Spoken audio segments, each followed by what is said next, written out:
ओम शांति। 7/7/2023 की मधुर महावाक्य। मीठे बच्चे, अर्थ सहित बाप को याद करने से ही तुम्हारे पाप नाश होंगे, आत्मा पतित से पावन बनेगी। नंबर 1 सब्जेक्ट है याद की। प्रश्न: मनुष्यों की अर्जी क्या है और बाप उस अर्जी को कैसे पूरा करते हैं? उत्तर: मनुष्य बाप से अर्जी करते हैं, ओ गॉड फादर हमें पापों से मुक्त करो, ओ रहमदिल बाबा रहम करो। बाबा सभी की अर्जी सुनकर स्वयं आते हैं और पापों से मुक्त होने की युक्ति बताते हैं। बच्चे, तुम मुझे याद करो। सिर्फ बाप की महिमा गाने से कोई फ़ायदा नहीं, चरित्र गाने नहीं है, लेकिन राजयोग सीखकर चरित्रवान बनना है। गीत भोलेनाथ से निराला। ओम शांति। यह महिमा किसकी सुनी? बिगड़ी को बनाने वाले की। आदि मध्य अंत की नॉलेज सुनाने वाला वह है ऊंचते ऊंच।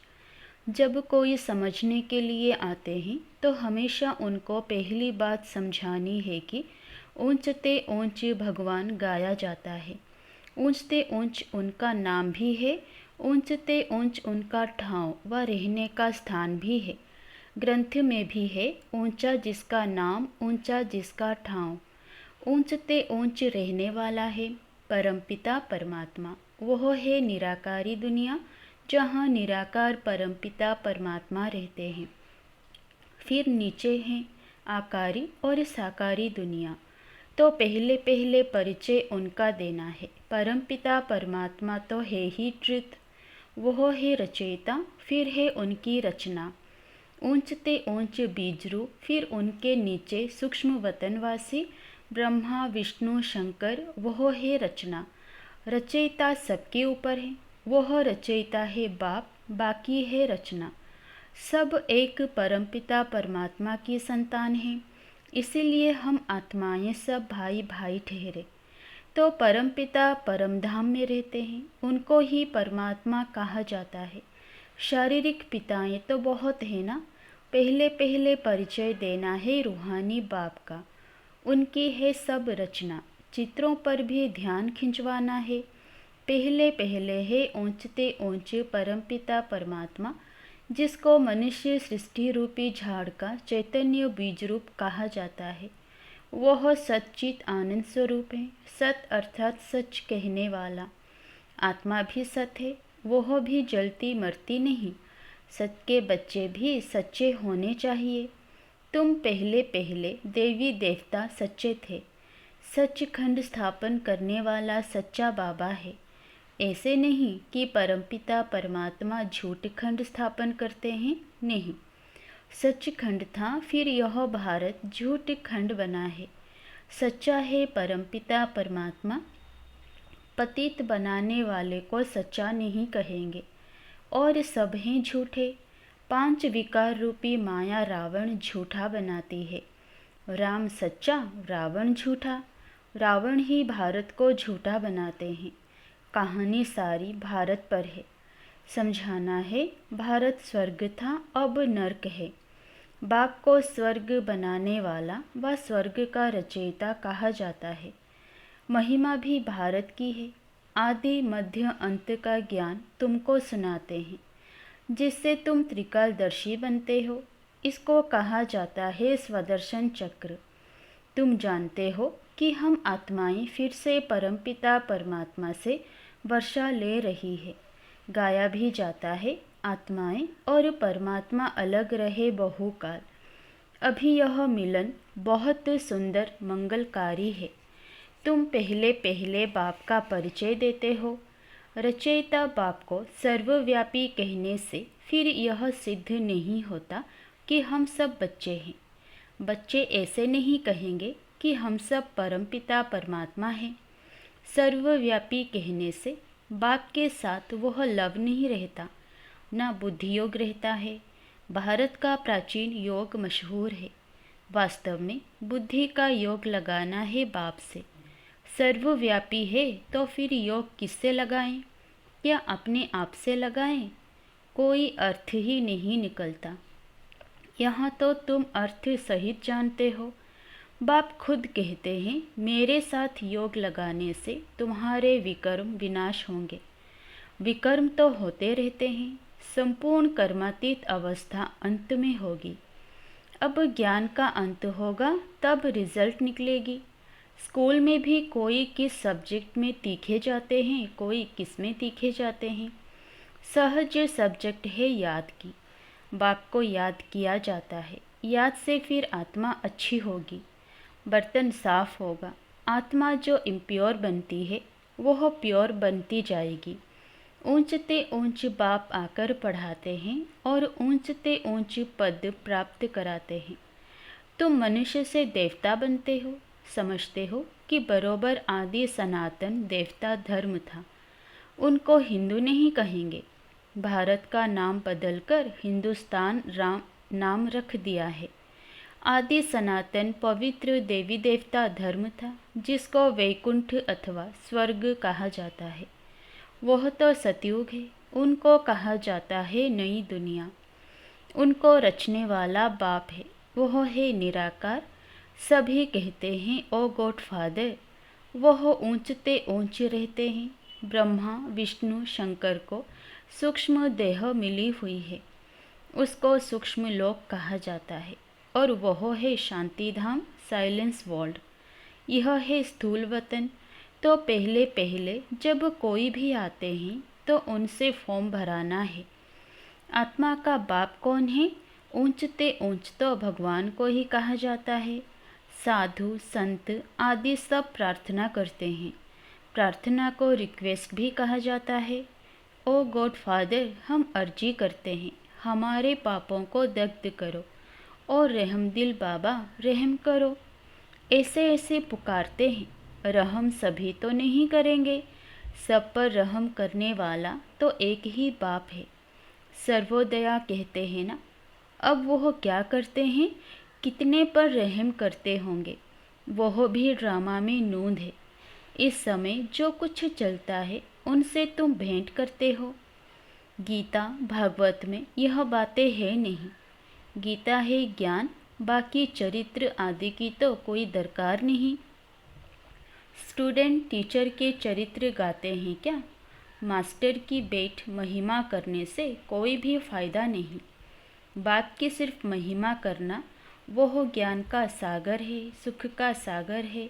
इससे कुछ भी मिलता नहीं।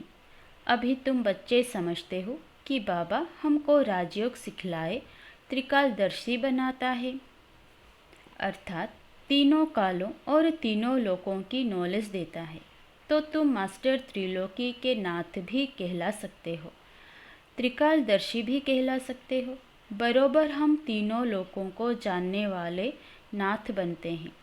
यह राजयोग है। हम बादशाह बन रहे हैं। बनाने वाला बाप है। पारसनाथ कहते हैं ना। वह है लक्ष्मी नारायण। भल उन्हों के मंदिर हैं, लेकिन मनुष्य जानते नहीं कि यह कौन है। लक्ष्मी नारायण हैं पारसपुरी के नाथ। पारसपुरी सतयुग को कहा जाता है। तुम यह जानते हो कि बरोबर श्री कृष्ण के हीरे जवाहरों के महल थे, पारसनाथ थे। तो पहले पहले यह समझाओ कि यह मानते हो कि सभी का रचयिता बाप है। ब्रह्मा विष्णु शंकर का भी वह रचयिता ठहरा। पहले तो यह निश्चय करो कि वह बाप स्वर्ग का रचयिता है। स्वर्ग में आदि सनातन देवी देवता धर्म वाले थे। उन्हों को यह नॉलेज कब मिली? बाप कहते हैं कि मैं कल्प कल्प संगम युगे आता हूँ नॉलेज देने। बरोबर तुम सतयुग आदि के पारसनाथ बन रहे हो। कितनी फर्स्ट क्लास नॉलेज है। यहाँ बैठे हो, तुम समझते हो हम बाबा से स्वर्ग का वर्षा पाए पारसनाथ पारसपुरी के मालिक बनेंगे। बुद्धि जानती है कि लक्ष्मी नारायण आदि देवी देवताएं कितने धनवान थे। बहुत जेवर आदि थे। बड़े साहूकार होते हैं। तो पहले पहले बाप को जान उनसे वर्षा लेना है, याद से वर्षा लेना है। सूक्ष्म बात यह है, हीरे जवाहरों के कितने बड़े बड़े महल थे। अभी वह खत्म हो गए हैं, फिर अपने समय पर खड़े हो जाएंगे। पहले थे, फिर खत्म हुए, फिर होंगे ज़रूर, ड्रामा में नोंद है। यह बुद्धि से समझने की बात है। लड़ाई में सब टूट फूट जाते हैं, फिर नए सिर महल बनते हैं। महल ज़रूर बनाए होंगे, तुमको साक्षात्कार होता है कि बरोबर महल है, हमने बनाए थे। ऐसे नहीं कि सागर के नीचे चले गए जो अब निकलने ही नहीं। यह तो ड्रामा का चक्र फिरता रहता है। वह समझते हैं कि लंका रावण की अथवा सोने की द्वारिका नीचे चली गई है, जो फिर निकलेगी, परंतु ऐसे तो है नहीं। अभी तुम द्वारिका के मालिक बन रहे हो। कितने मालामाल थे, धन दौलत सब था, अब सब गायब हो गया है, सब ले गए। फिर ऐसे ही होगा। पहले पहले बाप का परिचय देकर फिर चक्र का राज समझाना है कि यह कैसे फिरता है। सत्योग की स्थापना बाप ही करेंगे। अब बाबा सम्मुख बैठ कहते हैं कि मुझे याद करो। इस याद की योग अग्नि से ही तुम पतित से पावन बनते हो, और कोई उपाय नहीं है। योग अग्नि से आत्मा पतित से पावन बनती है। पतित पावन बाप ही आकर पावन दुनिया स्थापन करते हैं। फिर तुम गंगा के लिए क्यों कहते हो कि यह पतित पावनी है? जप तप गंगा स्नान आदि करना, यह सब भक्ति मार्ग की सामग्री है। भक्ति मार्ग पहले अव्यभिचारी था, फिर व्यभिचारी बना है। आधा कल्प लगा है व्यभिचारी बनने में। 16 कला से 14 कला, फिर कलाएं कमती होती जाती है। यह ज्ञान सागर बाप समझाते हैं। ब्रह्मा विष्णु शंकर को ज्ञान सागर मनुष्य सृष्टि का बीज रूप नहीं कहा जाता। परमपिता कहने से बुद्धि ब्रह्मा विष्णु शंकर तरफ नहीं जाती है। आत्माएं परमपिता परमात्मा बाप को ही याद करती रहती है जब उन्हों को दुख होता है। सतयुग में सुख है तो कोई भी पुकारता नहीं। अब आत्माएं जानती है कि आधा कल्प से दुख पाया है, अभी फिर स्वर्ग में जाएंगे, वहाँ कोई भी दुख नहीं, इसलिए सतयुग में बाबा को याद करने की दरकार नहीं पड़ती। ड्रामा अनुसार बाबा हमको सुख का वर्षा देकर ही जाएंगे। मनुष्य जब बूढ़े होते हैं तो वानप्रस्थ में जाकर बैठते हैं, गुरु करते हैं। यहाँ तो बाप स्वयं आकर सतगुरु बनते हैं, कहते हैं कि तुम सबको साथ ले जाऊंगा। ऐसे और कोई भी कह ना सके। साथ में तो कोई भी नहीं ले जाएंगे। हर एक को पुनर्जन्म जरूर लेना पड़े, पाठ में तो आना ही है। मैं तो घड़ी घड़ी जन्म नहीं लेता हूँ। अगर मैं भी घड़ी घड़ी जन्म लूँ तो तमोप्रधान बन जाऊँ। आत्मा ही इम्प्योर बनती है। आत्मा में खाद पड़ती है। गोल्डन एज सिल्वर एज अक्षर अभी है, बरोबर अभी आयरन एज है। अब संगम है, बाप को ज़रूर आना ही है। पुरानी सृष्टि को नया बनाना यह बाप का ही काम है। बाप ही पतित पावन है, अर्थात सृष्टि को बदलने वाला है। सृष्टि का रचयिता नहीं, बदलने वाला है। रचने वाला कहने से मनुष्य समझते हैं बड़ी प्रलय होती है।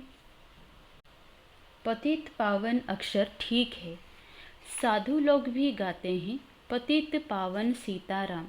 ऐसे तो कभी नहीं कहते कि पतित पावनी गंगा। पतित पावन कहने से बुद्धि परमात्मा की तरफ चली जाती है।